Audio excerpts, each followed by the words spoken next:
It's about that time. Time for another JW story. It's less a story and more a series of observations and anecdotes about Jehovah's Witnesses and their views on what you can and can't do with your body, what you can and cannot put in your body. In essence, this video is about sex, drugs, and spirituality, and how those things relate to the Watchtower Society and their creeds and dogmas and doctrines and all that fun stuff. So first off, I have to say that this was prompted by one of the conversations I had with my brother Andy. We were talking about JW stuff, as we often do, and for whatever reason the topic of, sex outside of wedlock came up, and relationships, and what it's like to try to be in a relationship when you're a Jehovah's Witness. For those of you who are watching and who aren't familiar with the Jehovah's Witnesses, if you're dating someone in the organization, you have to have a chaperone. You have to be accompanied by a third party. Why? Well, I suppose it's to make sure no funny business happens, though I don't really quite understand what's so funny about people smushing booties, doing the deed. I don't understand not only the Jehovah's Witnesses, but conservative fundamentalist religions in general and their prudish views on sex and sexuality and sexual expression.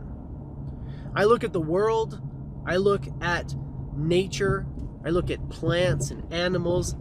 Hell, I even look at the stars and all I see is things fucking. The whole universe came into being in an orgasm. The Big Bang, come on guys, what do you think that's about? But no, let's keep it local. Let's talk about planet Earth. Just take a look around. Look at the trees. They're spreading their seeds, baby.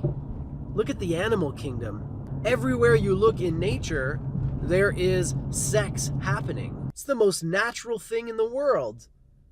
And not only is it natural, it's necessary for our survival. You have to understand, for about 190,000 years, humans, like you and I, no different, were having sex, having babies, and they didn't have institutions. They didn't have marriage. It's a good thing our ancestors had sex outside of wedlock.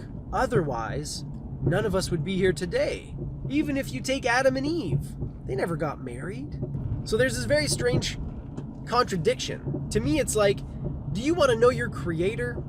Study the creation. And if you do this, you'll find that sex is everywhere. The way things are made is through collisions and intermingling of different elements. This is how creation works, my friends, through the spreading of seeds. Whether it's a star that went supernova billions of years ago and spread the elements necessary for our being here today, whether it's a plant spreading seeds across the winds, whether it's animals spreading their seeds, it makes no difference. This is the way it works. And for us to come in and say it's normal and acceptable everywhere but with humans, to me that's beyond arrogant, that's beyond foolish, that's beyond short-sighted. Just remember, this is the creation. What does it tell you about the creator? If everywhere you look, there is sex happening, there are seeds being spread, there is new life taking root, what does that tell you about the creator? To me, it says that the creator endorses this. He made us this way for a reason. He made plants and animals this way for a reason. We are meant to spread our seeds and to cultivate these seeds until they become new life. That's the way life works. I just don't get it. What's the big hang up? I think ultimately it comes down to control. It comes down to them wanting to tell you what you can and cannot do with your body, and yes, what you can and cannot put in your body. I know that the Mormons are not even allowed to have caffeine. The Jehovah's Witnesses are different. They don't have these types of restrictions, but it is taboo to get drunk as a Jehovah's Witness. You're allowed to have a few drinks, but as soon as you get intoxicated, you're opening the door to Satan, the ultimate scapegoat, the trump card of the Jehovah's Witnesses. the end all and be all of every single theological debate I've ever had with my parents. It always comes back to Satan. When their backs are up against the wall, when you've pressed them and exposed their circular, flawed logic, they always come back to Satan. And so they believe that when you're intoxicated, you're opening the door for this. Like maybe Satan can take over your body and do some dirty things to you, which I find pretty interesting. I mean, as far as I'm concerned, Satan's not out there trying to tempt you. He's in here trying to tempt you. That's what Satan's doing. He's always been a part of you. The old cliche where you've got the angel on one shoulder and the devil on the other, and they're both vying for your attention, that's not a cliche. That's a good metaphor. It represents a real phenomenon that occurs within each and every single one of us on a regular basis. It's the same thing Rumi was talking about when he said, the animal part of you that feeds and sleeps, wants and fears, that's your lower nature. There's something else in you that is of a different quality. And that's what we might call your higher nature. And so you've got these two sort of forces vying for your attention, vying for your agreement. And to think that one of these forces is out there and external to you and tempting you from some strange nether region is, it's not productive. You have to understand Satan is within you, the devil, the tempter, whatever you want to call it. That's an element of your own psyche. It's not some external divine demon force that kind of travels around the world fucking people over. No, it would be really nice if it were that simple. If there was some boogeyman out there, just trying to lure people away from Yahweh. But it's just not the way it is. It's not the way that I see it. It's not the way that I've experienced it. I've experienced temptation, but it always comes from within. It always comes from that lower nature, the thing that feeds and sleeps, craves and fears, right? Pursues and avoids, the animal part. So maybe that's what it is about sex too. Maybe it's this idea that siding with the animal part is always bad, always wrong, always immoral, which I disagree with. The animal part of you is what keeps you alive, my friends. It's the thing that keeps you feeding and sleeping.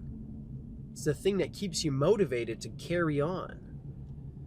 And it needs to be tamed. It needs to be trained. But it's not always bad. And in fact, it very often is quite good and necessary and important. Because we are animals. When we talk about our lower nature, that's how we evolved. And it's still a part of us. It's not something we can just ignore, suppress, or paint as inherently evil or sinful. That doesn't do the trick. And that's why when you go down into the states and you do some statistical analysis of states that have an abstinence-only approach to sexual education, you find higher rates of STDs, higher rates of teen pregnancy, because by suppressing these questions, which are very powerful biological urges, you're creating a monster. It's like Jung said, what you resist persists and grows stronger. And that's exactly what happens if you try to just stuff it under the bed and ignore it. It pops up out of nowhere and goes, surprise, motherfucker! So that's why you have these states that are saying the best approach to sexual education is to not have sex. No premarital sex. Don't do sex. And all the kids are hearing is sex, sex, sex, sex. Sex is bad. Don't do sex. And then you've got this forbidden fruit syndrome. You've got this forbidden fruit thing going on where it's like, ooh, I'm not allowed to have sex. It must be fun. When you have a transparent approach, a factual approach to sexual education, you find the opposite. The more people know about it, the less it is taboo, the less you have teen pregnancies, the less you have STDs. Because it's not this forbidden thing that you don't talk about. Everybody talks about it. It's no big fucking deal. It's so simple. So that's where I'm at with this theory. This whole conservative, fundamentalist obsession with sex and sexuality is a twofold issue. It's an issue of control, i.e. the organization or the faith wanting to control its members, or it's an issue of demonizing our animal heritage. our biological and evolutionary past, which is still with us and is still an integral part of our lives. It's what keeps us alive. It's what keeps us going. Our instincts, our intuition. It's what keeps us grounded and connected to this reality, to all that is. And so to demonize this or to repress it, these are recipes for disaster. And that's what the Jehovah's Witnesses do. They're not alone. I'm not trying to pick on them. I'm just talking about them because they're the ones I know the most about.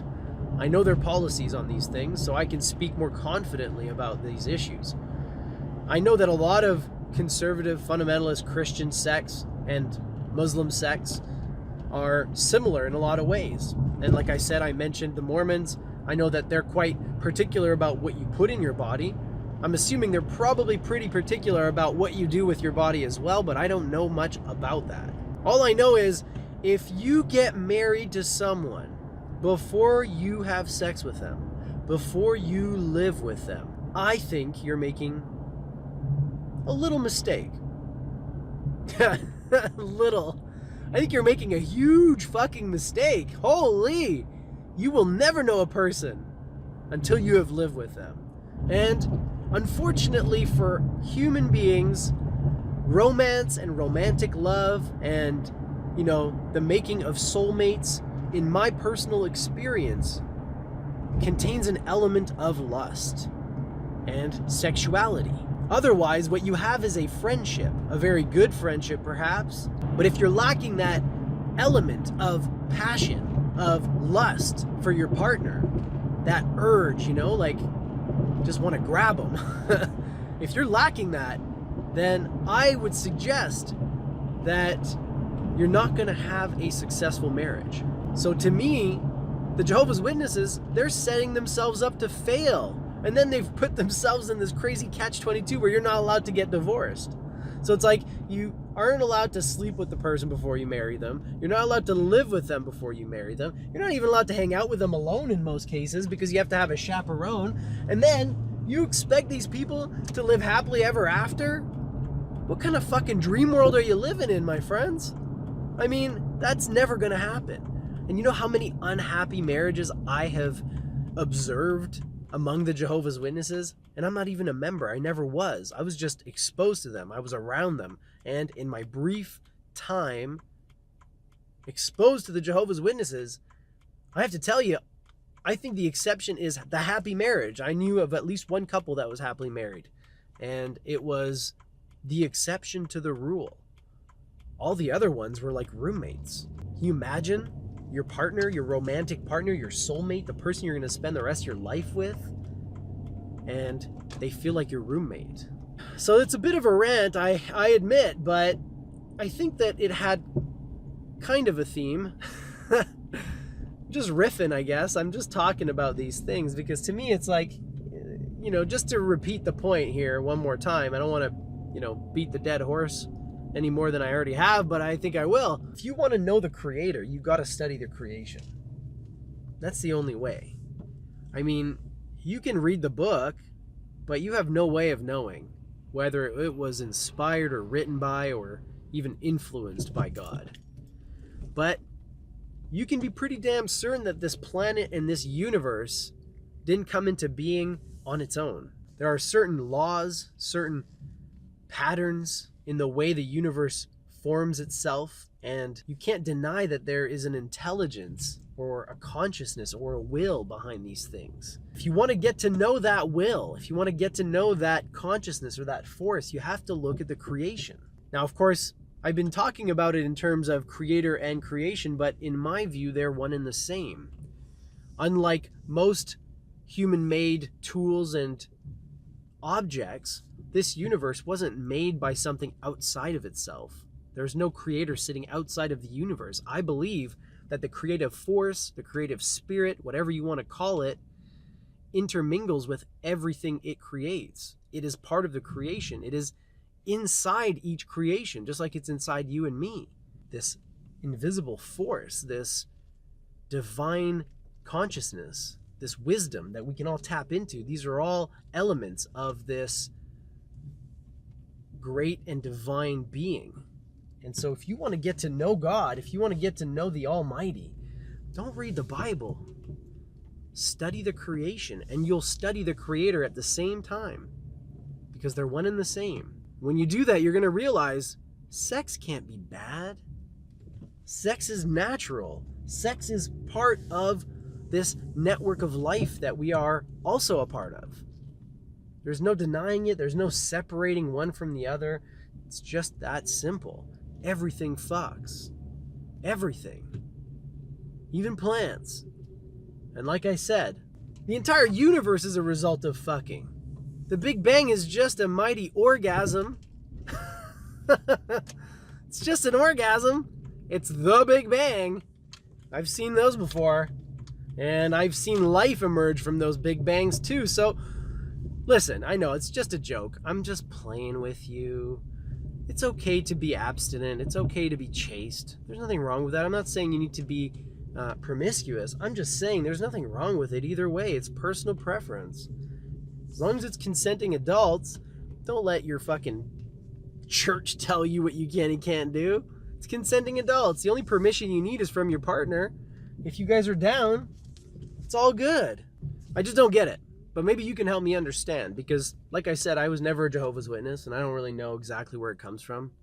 But you know, there's obviously these ideas of like purity and being clean and stuff like that. And to me, it just doesn't make sense. We don't look at animals and go, ugh, dirty, filthy fornicators. They're all fornicators. And again, like before the institution of marriage, which is a fairly recent development in terms of the big picture in human history, you know, before that, everybody was fucking out of wedlock. Every baby that was born was a bastard. Like, you know, these are conventions that we've invented, and now we're so fixated on them, we think they're real. But ultimately, what matters is what you feel in your heart.